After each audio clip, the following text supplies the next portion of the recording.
저는 오늘 온 세대 연합 예배를 드리면서 제 마음 가운데 우리 세계롭교회 모든 가정들마다 꼭 이 두 가지가 하나님의 은혜 가운데 부어지기를 기도했습니다. 첫째는 사랑이고 둘째는 존경입니다. 부모는 자녀를 사랑하고 자녀를 부모를 존경하는 것, 이것이 자연스럽게 우리 교회 안에 모든 믿음의 가정은 나타나는 축복이었으면 좋겠다. 이것이 담임 목사의 마음이곤 합니다. 사실 부모가 자녀를 사랑하는 것, 또 자녀가 부모를 존경하는 것 너무나 마땅한 일이지만 우리의 삶 가운데 이런 일들이 그렇게 많지 않은 것 같아요. 사랑하는 것 같은데 사랑이 아니라 독일 때가 많았고, 존경하는 것 같아 보이지만 그냥 마음을 다하는 것이 아니라 관습적으로, 관행적으로, 내가 조금만 더 힘이 세지면 내 마음대로 할 텐데 지금은 그게 안 되니까 그렇게 하고 있는 분들이 종종 눈에 보인다는 거죠. 우리 인간사 가운데 가장 힘든 것이 그래서 뭡니까? 자식 문제고 부모 관계 아니겠습니까? 뜻한 대로 되는 것이 별로 없고 속마음은 그게 아닌데, 정말 마음은 서로 잘 됐으면 좋겠는데 표현을 좀 서툴게 하고 거칠게 하다 보니까 그것이 쌓여 부모 자녀 관계가 세상의 원수보다 더한 관계가 되어버리는 경우가 우리 주변에 얼마나 많은지 모릅니다. 부모도 자녀를 사랑하고 자녀도 부모를 존경하는 것만큼 좋은 일이 어디 있겠습니까? 하지만 우리의 일상의 가정에서 이와 반대되는 일들이 일어날 때 믿음을 가지고 있는 우리 신앙인들은, 우리 부모는 어떻게 행동해야 되는지가 너무 중요해요. 저는 오늘 그것을 저와 여러분들과 함께 사도 바울이 골로새 교회를 향하여 주셨던 말씀을 기억하며 나누려고 합니다. 부모와 자녀 사이에 이런 사랑과 존중이 이루어지려면 어떻게 해야 되는가? 사도 바울은 두 가지의 전제가 있어야 된다라고 이야기해요. 이 두 가지가 먼저 우리 가운데 준비가 될 때 부모는 자녀를 사랑할 수 있고 자녀도 부모를 존경할 수 있다고 얘기합니다. 그러면 이 상호간의 관계가 일어날 수 있는 두 가지의 전제는 무엇인가? 첫째는 그리스도의 평강이 우리의 마음을 주관하게 하여 감사하는 사람이 되어야 한다는 거예요. 예수의 평강이 우리 부모들과 자녀들의 마음을 주관하여 감사하는 자가 되어야 되고, 두 번째는 하나님의 말씀이 언제나 우리의 심령성에 거하여 말이나 행동이나 감사함이 나타나야 한다, 그렇게 말씀해 주고 있습니다. 그러니까 예수 그리스도의 평안이 있어야 되고, 두 번째는 하나님의 말씀이 거해야 한다는 거예요. 예수의 평안과 그리고 하나님의 말씀은 뭡니까? 상황에 따른 평안이 아닙니다. 상황이 어떠하든 예수 그리스도는 나의 삶의 주인이고 우리의 가정의 왕이시기에 그분은 나의 삶을 선한 길로 인도해 주신다라고 하는 그 믿음이 평안으로 바뀌는 거죠. 상황이 아무리 어렵고 힘들어도 하나님 나를 지키신다는 마음의 평안과 여유, 그것이 어디서 옵니까? 하나님의 말씀으로부터 오는 거예요. 하나님의 말씀을 늘 묵상하면 그래서 평안하고 감사해서 상황이 어찌하든 주님 가장 좋은 것을 나에게, 나의 가정에게, 나의 자녀에게, 나의 부모에게 주실 줄을 믿습니다. 지금 감사할 수 있는 조건이 아무것도 없어도 나는 하나님의 선하심을 바라보며 미리 감사합니다. 그렇게 고백하는 그 사람에게 하나님께서는 뭘 주세요? 부모는 자녀를 사랑할 수 있고 자녀는 부모를 존경할 수 있도록 그 사람을 만져주신다 약속하시는 겁니다. 그래서 평강이, 그래서 말씀이, 그래서 감사가 믿는 자 안에 임할 때 우리는 진정으로 자녀를, 부모를 사랑하고 존경할 수 있는 거예요. 그래서 묵별 여러분, 교회에 나와 예배 한번 드린다고 자녀 사랑할 수 있는 거 아닙니다. 내가 이 자리에 나와 예배 드린다고 부모를 존경할 수 있는 것도 아니에요. 내가 정말 예배하는 자라면, 내가 정말 예수 그리스도를 믿는 자라면 그리스도의 평강이 나를 주관해야만 합니다. 지금 오늘 이 자리에 앉아 계시면서 무엇이 여러분의 마음을 힘들게 합니까? 그 상황을 바라보면 답답하지요. 그러나 그 상황 이면에 계시는 그리스도의 평강 걱정하지 마라. 내가 책임질 거다. 내가 너를 도울 거다. 그리고 그것이 감정이 아닌 하나님의 말씀을 통하여 내 안에 들어오게 되어질 때 뭐가 터져 나와요? 감사가 나오는 거예요. 과거에 대하여 불평하지 아니하고 현재에 대하여 불만 갖지 아니하고 미래에 대하여 불안해하지 않고 그저 하나님이 좋은 것을 주실 것을 믿으며 감사하는 그 사람이 어떤 사람이에요? 믿음의 부모가 되는 것이고, 그런 믿음을 갖는 사람이 믿음의 가정이라 그렇게 말씀하는 거예요. 그러면 그런 믿음의 부모와 믿음의 가정이 가지는 모습이 뭐냐? 사도 바울은 골로새서 교인들에게 이렇게 얘기합니다. 너희 삶에 그런 평강, 말씀, 감사로 믿는 자의 모습이 확인되어지면 이런 모습을 보일 건데, 그것이 골로새서 3장 17절에 이 말씀입니다. 또 무엇을 하든지 말해나 이래나 다 주 예수의 이름으로 하고 그를 힘입어 하나님 아버지께 감사하라, 그렇게 말씀합니다. 하나님 아버지께 감사하는데 무엇을 힘입어야 돼요? 예수 그리스도의 이름을 힘입어야 된대요. 그래서 말해나 이래나 다 주 예수의 뭐로 하고? 이름으로 하고, 그렇게 얘기합니다. 우리는 예전부터 이 말씀을 들을 때마다 그렇지, 무슨 일을 하든 예수 이름 위에서 하는 거야, 예수 이름으로 하는 거야, 예수 이름을 선포하고 예수 이름을 위해서 하는 거야, 그렇게 생각하며 이 말씀을 읽었지만 사도 바울은 골로새 성도들에게 이 말씀을 하며 그런 뜻으로 얘기한 것이 아닙니다. 이수스 오노마 엔, 그 말은 뭐냐? 예수 이름을 선포하고 예수 이름을 위해 하라는 것이 아니라 말에나 이래나 다 주 예수님을 대하듯이, 예수님을 섬기듯이 그렇게 해야 한다 말씀하고 있다라는 겁니다. 그러니 믿음을 통해 하나님의 자녀가 된 사람은 어떻게 해야 돼요? 가정 안에서 사람을 대할 때 누구를 대하듯이? 예수님을 대하듯이 자녀를 대하고, 예수님을 대하듯이 형제를 대하고, 예수님을 대하듯이 부모를 대하는 것, 이것이 가족 관계의 핵심이다, 그렇게 말씀하고 있는 것입니다. 그러니 그리스도의 사랑과 은혜로 자녀를 믿음으로 키우기를 원하신다면 주님을 대하듯 자녀를 대하고 계십니까? 그가 말씀으로 잘 따라오느냐의 문제가 아니라 예수 그리스도처럼 그 자녀를, 그 부모를, 형제를 대해야 하는데, 그렇게 대하려면 어떻게 되어야 되느냐? 내가 예수 그리스도로 인하여 사랑받고 있는 사람인 것이 확인되어야 해요. 사람은 자기가 자기 스스로를 어떻게 생각하는 것만큼 상대를 바라보게 되어 있습니다. 내가 사랑받는 사람들은요, 사람을 무시하지 않아요. 내가 사랑받고 있기 때문에 그 누군가도 사랑스럽고 존중하다는 걸 압니다. 그런데 내가 사랑받지 못한 사람은요, 그 상대도 사랑받지 않아도 괜찮다고 생각하고 무례하게 행동하게 되어 있어요.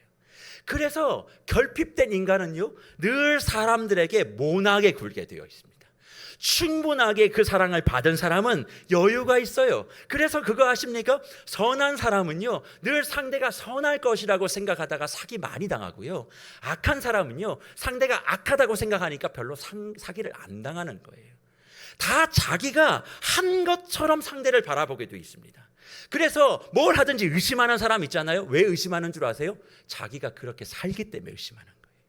자기가 그냥 편안하게 모든 것을 살아가고 이게 당연한 사람은 의심할 일이 없습니다. 다른 사람에 대하여 나쁘게 생각할 일이 없어요. 내가 그러니까. 그런데 내가 생각하는 모습이 다 악하고, 그리고 자꾸 뒤에서 이상한 짓을 하는 것 같고, 그런 사람들은 다른 사람도 그럴 거라 생각하죠. 왜? 내가 그러니까. 그런데 그런 사람들의 모습 속에 내가 숨겨놨던 모습이 나오면 그런 사람들이 어떻게 반응하는 줄 아세요?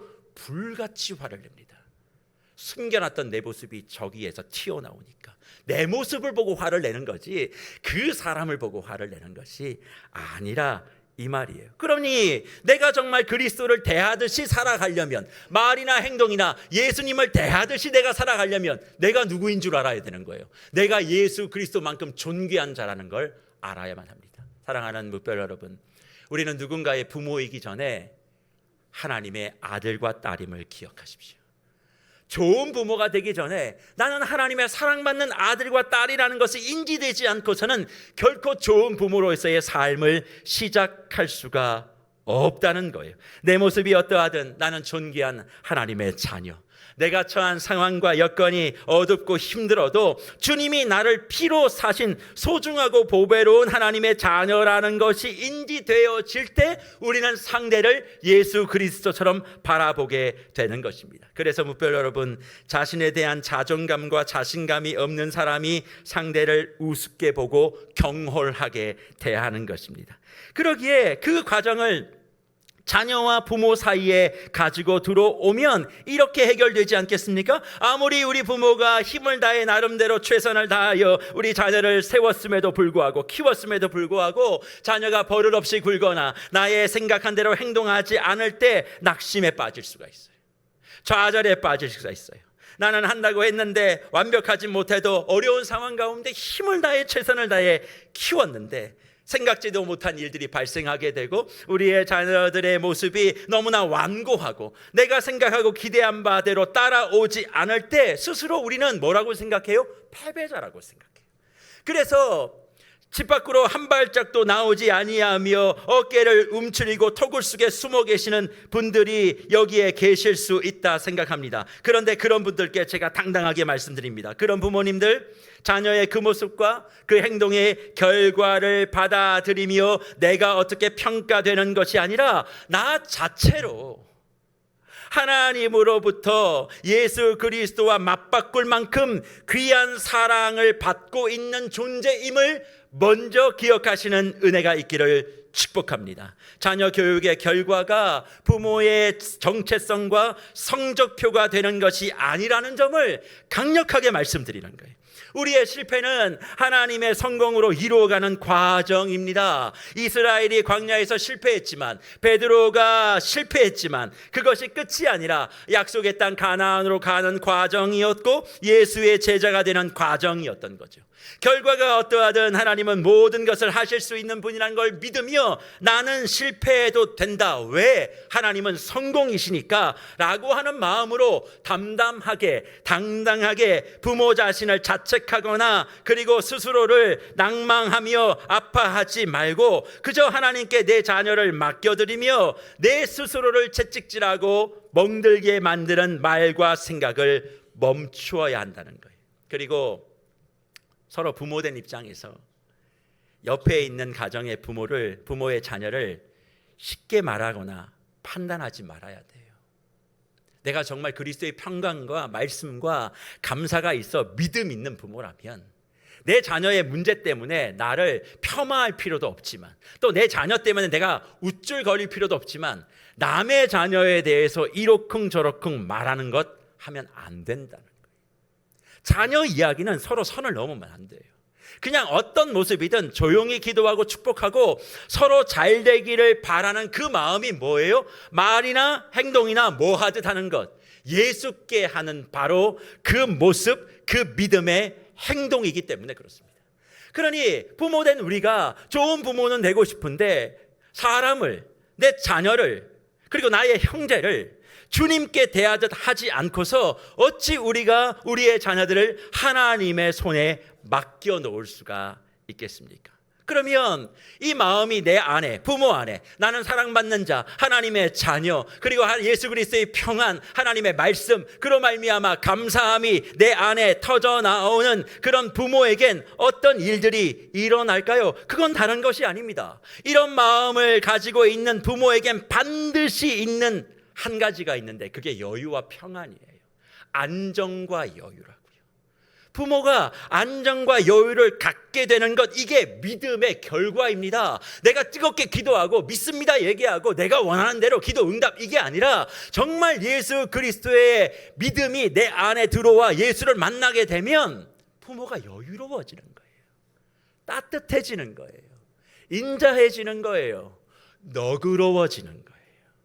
그래서 자녀를 대할 때 예수 그리스도를 대할 수 있는 마음의 자세가 되는 겁니다. 그러면 그런 평안과 그런 기쁨이 부모에게 들어오면 가장 먼저 무엇이 부모에게 변할까요? 행동과 말이요. 더 엄밀히 이야기하면 말의 변화가 생긴다는 거예요. 무별 여러분, 정말 저와 여러분이 좋은 부모가 되고 싶다면 세상에 어디에 이런저런 곳에 가서 정보를 습득하지 마시고 하나님 안에 내가 존귀한 자라고 하는 확신 속에 평안하시기를 축복합니다. 왜 평안해야 된다고요? 언어가 달라졌기 때문에 그렇습니다. 평안하면 제일 먼저 언어가 달라져요. 저는 하늘 평안, 그러니까 예수 그리스도로 말미암아 얻어지는 이 평안을 사람이 누리면 가장 먼저 회복되는 것이 언어의 회복이라고 생각합니다. 언어의 회복이라는 게 도대체 무엇인가? 저는 더 쉽게 설명하면 모국어를 회복한다, 그렇게 말씀드리고 싶어요. 아니 목사님, 모국어를 회복한다고요? 저의 모국어는 한글입니다. 저 잘 씁니다. 잘 듣습니다. 잘 말합니다. 그런데 모국어가 제가 영어면은 모국어를 회복한다 그러면 와 닿겠는데, 제가 한글도 잘 쓰고 있는데 무슨 모국어를 회복한다 그렇게 말씀하십니까? 이해가 되지 않습니다. 예수 그리스도의 평안이 들어오며 모국어를 회복한다고요? 저 원래 미국 사람이었습니까? 그렇게 말씀하시는 분들이 있을 수 있겠습니다만, 여기서 말하는 모국어는 그런 것이 아니에요. 우리가 죄를 짓기 전 에덴 동산에서 사용했던 그 언어, 죄를 졌습니다만 예수 그리스도의 보혈로 말미암아 깨끗게 되어 새 사람이 쓰는 언어, 더 쉽게 설명하면 천국에 가서 쓰게 될 그 언어가 바로 저와 여러분의 모국어인 거예요. 예수 그리스도의 평강이 내 안에 임하게 되어지면 반드시 우리의 언어가 회복되어지는데 모국어가 회복된다는 것입니다. 그러면 모국어가 회복되기 전 우리가 썼던 언어는 무엇일까요? 그건 외계어이고 외국어입니다. 그것을 더 쉽게 설명하면 지옥의 언어예요.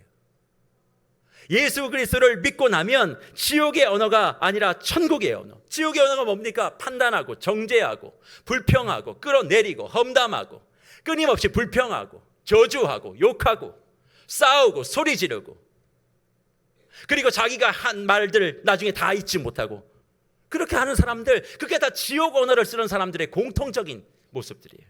하지만 천국 언어는 남 이야기를 하지 않습니다. 자기 이야기를 합니다. 내가 얼마나 부족한지, 내가 얼마나 모자란지, 내가 받은 은혜가 얼마나 큰지, 하나님이 어떻게 인도해 가실 것에 대한 그런 기대, 그런 긍정, 하나님의 선하심, 그런 것들을 이야기한다는 거예요. 그래서 이 천국의 언어와 지옥의 언어를 쓰는 사람이 만나면 천국 언어를 쓰는 사람은 고통스럽습니다. 왜냐하면 지옥 언어를 쓰는 사람들은 대부분 다 이렇게 얘기하거든요. 나는 틀린 말을 한 적이 없다고. 다 자기가 하는 말은 맞대요. 근데 들어보면 틀린 거 많아요. 얼마나 틀린 말을 맞는 말처럼 하는지 몰라요.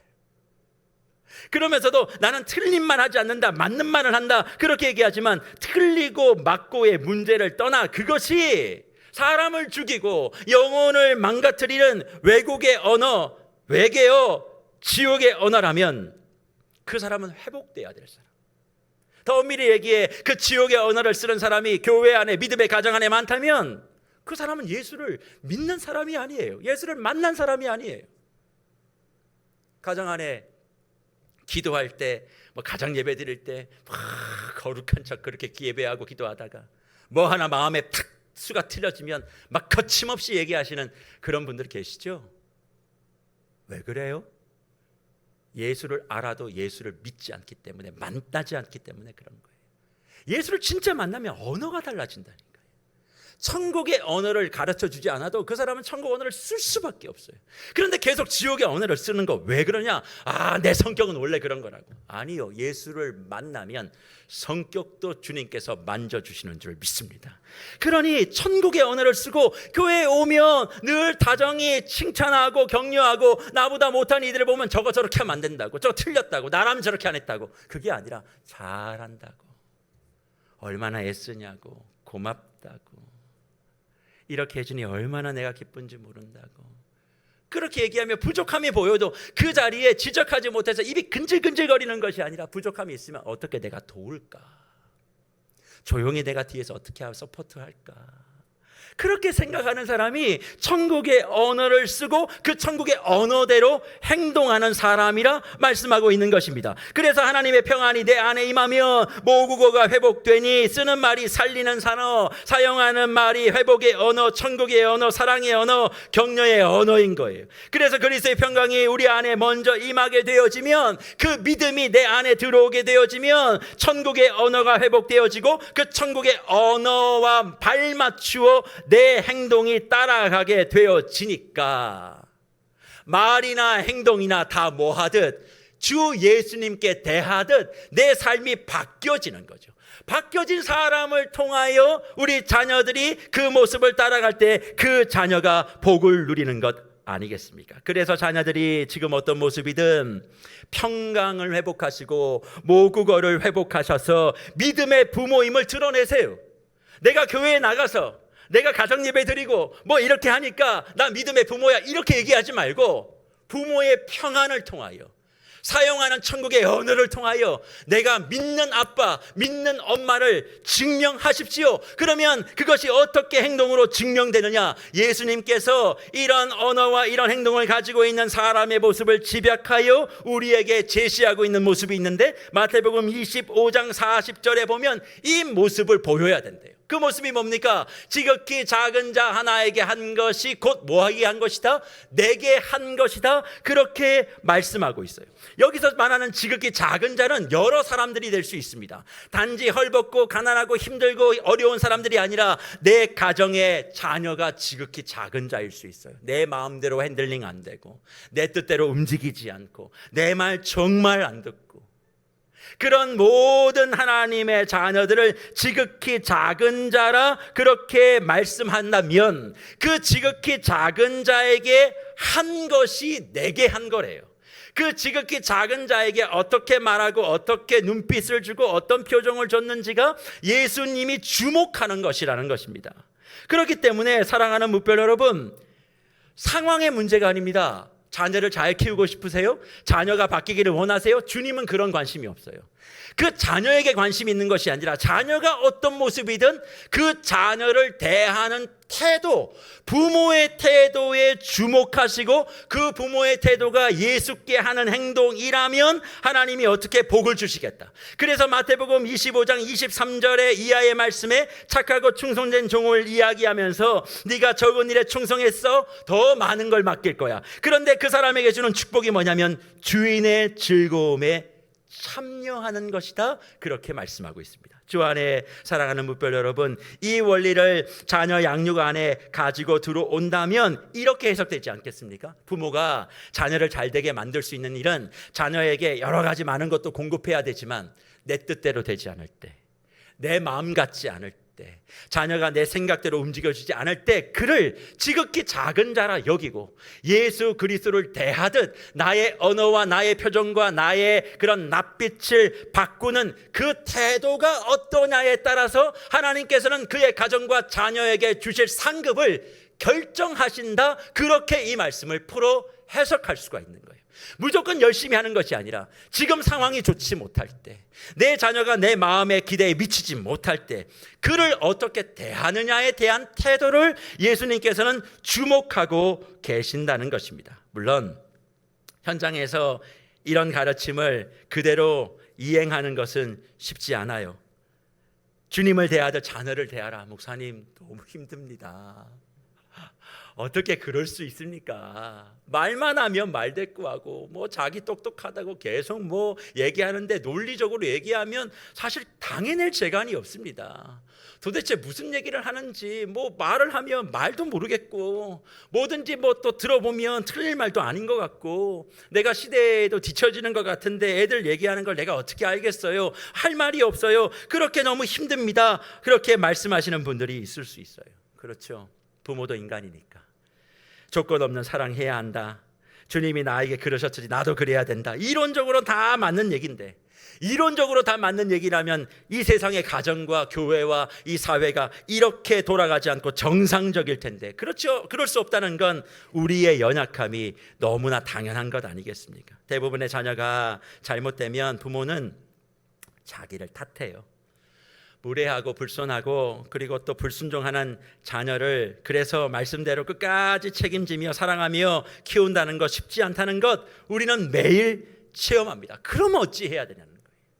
이런 원리와 이런 현실이 너무나 많은 괴리를 가지고 있을 때 어떻게 해야 되느냐? 다른 거 없습니다. 부모는 인정해야 돼요.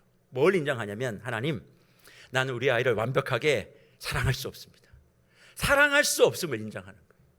나는 우리 아이를 올바르게 바르게 인도할 수 있는 능력이 없습니다. 우리 자녀에 대하여 내가 할 수 있는 것이 없다는 걸 솔직하게 인정해야 돼요. 그럼 뭘 해야 되느냐? 포기해야 되느냐? 하나님이 알아서 하시겠지. 내버려 두고 그냥 나는 나대로 살면 되느냐? 그게 아니라 내가 할 수 있는 걸 해야 돼요.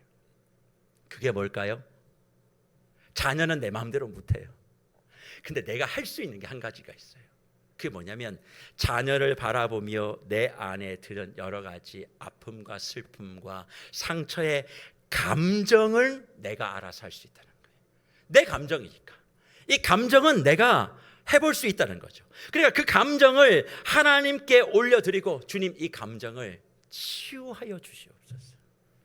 그 역할만 부모가 잘하면 되는데 이 감정에 대한 치유 없이 계속 자녀에 대하여 내가 이렇게 저렇게 간섭하려고 하니까 문제가 생깁니다. 게다가 자녀에 대해서 옳은 말을 한다고 하지만 주로 쓰는 단어가 어떤 단어일까요? 외계어, 외국어, 치욕의 언어를 쓸 때가 너무 많아요. 뭐 하다 보면 아까도 드라마 보셨지만 야! 이름 왜 만드셨어요? 자녀 이름 왜 지으셨어요? 그리고 또 부모님들은 화가 날 때 이름 앞에 성을 붙이잖아요. 애들 그거 제일 싫어하는 거예요. 이름을 불러야 되는데 성까지 붙여서 이름 불리는 거 아이들 너무 싫어해요. 그러면 그 당시에 뭘 생각했냐? 감정을 쓰리고 성을 빼고 이름을 따뜻하게 부를 수 있도록 부모는 그 역할을 해야 된다. 그걸 하지 않으면 아이들은 화가 나요. 왜 나느냐? 우리도 어릴 때 그랬어요. 사람은 다 똑같은 거예요. 그러니까 그런 원리를 이해하고 나의 상한 감정을 주님께 맡겨 이 감정을 좀 치유해 달라고 라고 생각하고 그 치유 이후에 하나님께서 주시는 그 지혜를 가지고 아이들에게 이야기하는 이 과정이 있을 때 우리가 뭐 하는 거예요? 하나님의 필요를 인정하는 것이라고요. 그래서 사랑하는 무별 여러분, 자녀 양육이 뭐라고 생각하세요? 자녀 교육이 뭐라고 생각하세요? 많은 사람들은 자녀를 원하는 목적까지 길러내는 것, 그거라고 생각합니다. 내가 원하는 그 자녀의 모습, 그걸 길러내는 것. 하지만 양육은 그런 것만 있지 않다고 저는 생각해요. 그러면 양육은 뭐냐?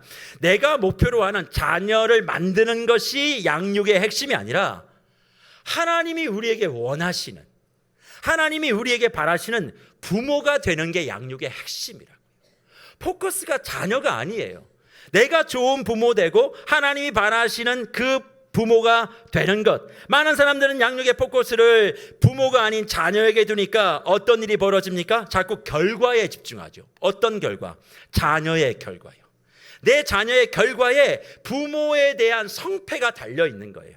그러니까 어떻게든 자녀가 잘 돼야 된다라고 하는 그 결과에 목숨을 걸죠. 자녀의 상태가 곧 부모의 성적표가 되어버리니까 우리는 자녀를 그냥 있는 그대로 바라보지 못하고 이 아이를 통해 내가 인정받고 싶은 그런 마음들이 훨씬 많아진다는 것입니다. 그래서 아이들이 훌륭하면, 여기서 말하는 훌륭이란 여러 가지 의미가 있을 수 있겠죠. 성공이 될 수도 있고 반듯함이 될 수도 있고 좋은 학교 진학도 될 수 있고 좋은 직장도 될 수 있고 여러 가지 많은 것들을 다 여기에 넣는다면 성공이라든지 반듯한 그 자녀는 결국 뭐예요? 부모가 성공한 거예요. 부모가 반듯한 거예요. 반대로 아이가 덜 훌륭하면 부모도 그렇게 되는 이 상황을 우리는 잘 알고 있습니다. 그런데 무별 여러분, 자녀의 결과를 부모가 통제할 수 있습니까? 어느 정도까지는 하지만 완벽하게 통제는 안 돼요. 무슨 말입니까? 부모는 최선을 다하는 것뿐이에요. 모든 인생의 선택은 누가 합니까? 자녀들이 하는 것입니다. 아이들이 스스로 선택하고 자기 길을 갈 수 있도록 부모는 도와줄 뿐이에요. 지금 현재 부모된 나도 자녀였을 때 내 삶을 내가 선택했어요. 맞잖아요. 부모가 다 해주지 않았어요. 내가 선택했어요. 그러니까 마찬가지로 자녀들을 인정하고 자녀가 좋은 것을 선택할 수 있도록 내가 말과 행동에 그리스도 예수를 대하듯이 그렇게 말하고 행동하고 그리고 그 모습을 보여주는 것 말고는 할 수 있는 게 없다는 겁니다. 그래서 우리 주변에 이해하지 못하는 많은 상황을 저는 목회 현장에서 발견하게 되는데, 그게 뭔 줄 아십니까? 엄마 아빠가 너무 좋아요. 인품이나 품격이나 지식이나 사회적 위치나 경제력이나 모든 면에서 영향력도 좋고 엄마 아빠가 이렇게 좋을 수가 없어. 그러면 이렇게 좋은 엄마 아빠 사이에 태어난 자녀는 100% 다 좋은 줄 아십니까? 그렇지 않습니다. 그렇지 않아요. 그렇지 않은 자녀들도 있어요. 그래서 그렇게 좋은 엄마 아빠가 매일 눈물 콧물을 흘리며 자녀 찾아다니고 있는 그런 가정이 우리 주변에, 교회 안에, 믿음 안에 많이 있습니다. 그래서 우리는 양육에 대하여 주님이 하신 말씀 중에 이 말씀을 다시 한번 생각해 봐야 돼요. 자녀 양육에 대하여 주님이 주셨던 가장 좋은 말씀이 뭡니까? 잠언 22장 6절, 바로 이 말씀 아닙니까? 마땅히 행할 길을 아이에게 가르치라. 그리하면 늙어도 그것을 뭐하지 아니하리라? 떠나지 아니하리라. 그렇게 말씀합니다. 우리는 이것을 믿음으로 받아요. 그렇지, 아이들에게 마땅히 가르쳐야 될 하나님의 말씀 가르치고 그렇게 하면 이 아이들이 늙어도 떠나지 않을 거다. 그렇지, 어떻게든 신앙교육 어릴 때부터 잘하면 늙어서까지 주의 품을 떠나지 아니하고 올바른 사람 될 거야 라고 믿음으로 받지만, 주의를 보세요. 그렇게 애를 쓰고 했는데 우리 자녀들 예배 자리에 안 지키는 자녀들 많습니다. 도대체 하나님 이 말씀은 도대체 뭡니까? 믿었는데, 그대로 했는데. 앞에 서 있는 목사도 고등학교 시절에 하나님이 없다고 말했던 사람이에요. 어릴 때부터 신앙의 3대, 목회자 가정 3대를 지나와서 신앙교육을 받았음에도 불구하고 저 역시도 하나님을 떠난 적이 있습니다.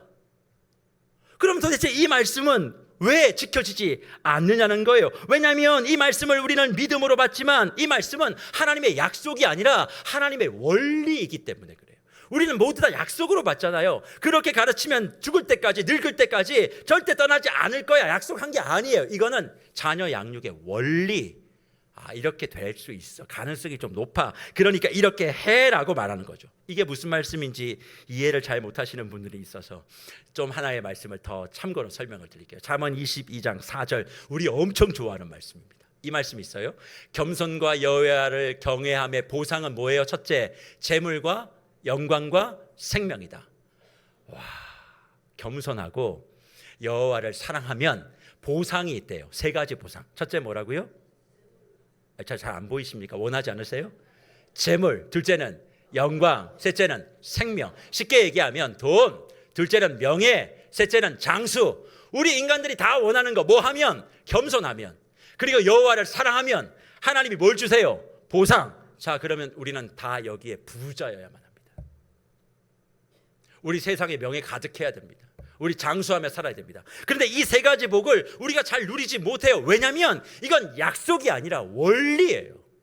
하나님을 겸손하게 섬기고 하나님을 사랑하는 사람의 삶을 살면 당연히 사람을 그렇게 대하니까 성공할 가능성이 훨씬 더 높고, 그리고 그렇게 살면 하나님 말씀대로 사니까 건강한 음식 먹고 아무거나 좀 먹지 말고 야식하지 말고 운동하고 내 삶을 하나님이 주신 것이라 생각하고 열심히 사니까 오래 살고, 그렇게 하는 모든 모습들이 있는 원리를 설명한 거지, 너 겸손하고 너 예배 잘 드리면 내 3가지 복 줄게, 그 약속이 아니라는 거예요. 그러니까 원리로 이 말씀을 받아들여야 한다는 거죠. 왜 그러면 잠언은 약속이 아닌 원리를 설명하고 있을까요? 잠언의 저자가 누구예요? 솔로몬이에요. 솔로몬의 아들이 누구예요? 르호보암이에요. 르호보암은 하나님의 성경 가운데 가장 악한 왕으로 정평이 나 있는, 그럼 보세요, 가장 지혜로운 아빠의 아들이 가장 악한 아들이었다고. 그러니까 솔로몬은 지금 르호보암을 염두에 두고 원리를 기록하는 거예요. 아들에게 보라고, 이런 원리대로 살아야 한다고, 네가 이걸 회복했으면 좋겠다고, 그렇게 진솔하게 말씀하고 있는 것 아닙니까? 다시 말해, 부모가 하나님의 말씀대로 자녀를 양육해도 아이들이 하나님을 떠나는 경우가 있을 수 있어요. 그러니 자녀의 결과에 대해서 부모가 자신의 패배로 연결시키지 않아야만 합니다. 나쁜 부모 아래서 나쁜 자녀가 나올 수 있고, 나쁜 부모 아래서 좋은 자녀도 나올 수 있습니다. 좋은 부모 아래서 착한 자녀도 나올 수 있지만 좋은 부모 아래서 나쁜 자녀도 나올 수 있다는 것. 성경에 이런 예는 무수하게 많습니다.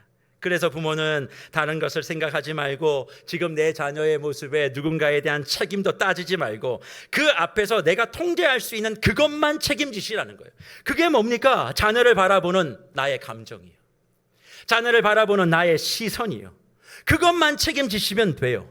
아이의 잘못된 모습 혹은 기대에 미치지 못하는 결과, 이것을 비난하고 책임 추궁하고 남과 비교하고 작은 일을 과장하고, 그리고 그 일들이 어떻게 될지 모르는데 단정시키고, 그렇게 얘기하며 자녀들의 마음에 지옥의 언어를 퍼붓는 것이 아니라 나의 감정을 하나님께 맡겨 치유하여 그리스도의 평강이, 하나님의 말씀이, 그리고 상황이 아닌 미래에 대한 감사가 나를 주관하게 하여 내 안에 뭘 회복해요? 천국의 언어를 회복하고 그 상황을 바라보고 말하라는 거예요. 그것만 너희가 지키면 하나님께서 그의 자녀와 그의 나라를 강성하게 만들고 너는 유모의 자리에 서 있어 너의 위치를 지켜, 그렇게 말씀하며 하나님이 일하실 공간 속에 하나님이 더 영향력을 강성하게 발휘하여 저와 여러분의 자녀를 귀하게 세워주신다는 것입니다. 그래서 주께 하듯이 말과 행동을 하라라고 하는 이 말을 우리 부모님들이 새기셨으면 좋겠어요. 그래서 자녀가 내가 원하는 결과를 얻지 못하고 혹은 지금 모습이 신앙에 떠나 있거나 아니면 신앙의 자리에 앉아 있는 것 같은데 영 내 기대에 못 미치는 거예요. 그것에 대하여 부모님들, 내가 실패자라 여기시지 않기를 축복합니다. 반대로 자녀가 좀 잘 돼 있다고 해서, 너무 착하다고 해서, 내 말이면 다 듣는다고 해서 부모 성공했다 그렇게 단정 짓지도 마십시오. 마가복음 21장에 보면 네하고 안 간 둘째 아들이 있고 아니오하고 갔던 첫째 아들이 있습니다. 지금 그 모습을 한번 생각해 보면 내 자녀의 모습이 계속 그렇게 될지 중간에 바뀔지는 아무도 모른다는 거예요. 그러니 지금 자녀의 모습을 가지고 부모 자신을 속단하거나 판단하지 마십시오.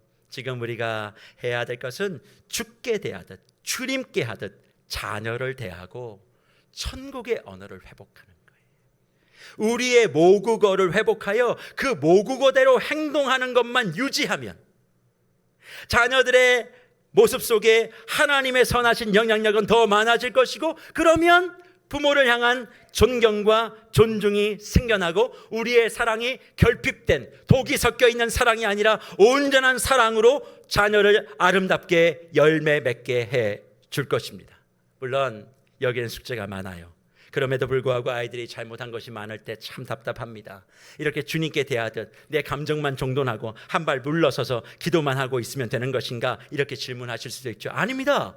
견책할 건 견책하고 따끔하게 혼낼 건 혼내셔야만 합니다. 하지만 에베소서 4장 26절에 이야기한 것처럼 나의 분노가 흘러가지 않도록, 나의 분노가 아이에게 흘러가지 않도록 말할 때 몇 번 생각하십시오.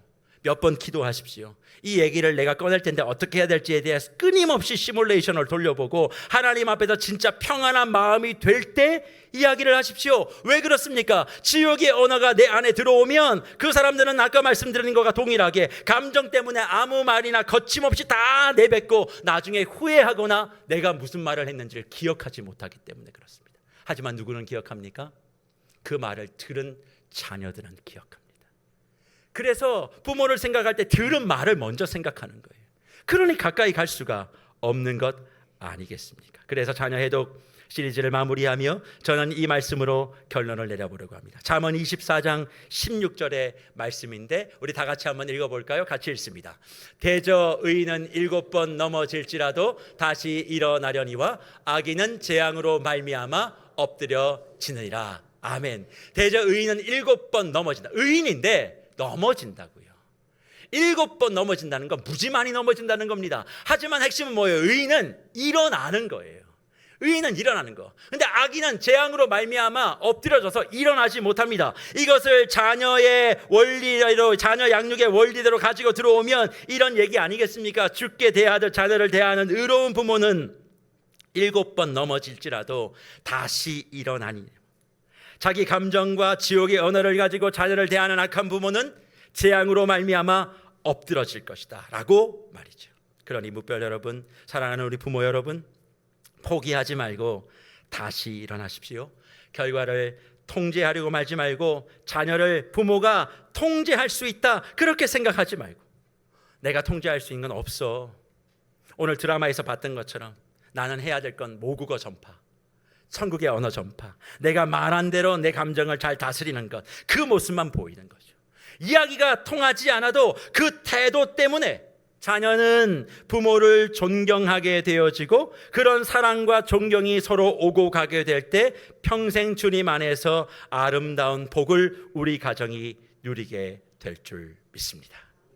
우리 세계로교회 모든 가정이 이런 천국의 가정 되었으면 좋겠고, 세계로교회 모든 가정마다 천국의 언어가 퍼졌으면 좋겠고, 그런 천국의 언어와 천국의 가정이 모여있는 세계로 영가족은 모일 때마다 서로를 격려하고 서로를 세워주고 서로를 보듬어주고 기도해주고 축복해주는 그런 아름다운 신앙의 공동체가 되어져서 하나님께서 우리에게 원하시고 바라시는 그 모습을 온전히 살아가는 은혜가 우리 귀한 가정과 교회 위에 함께 하시기를 축복합니다. 그래서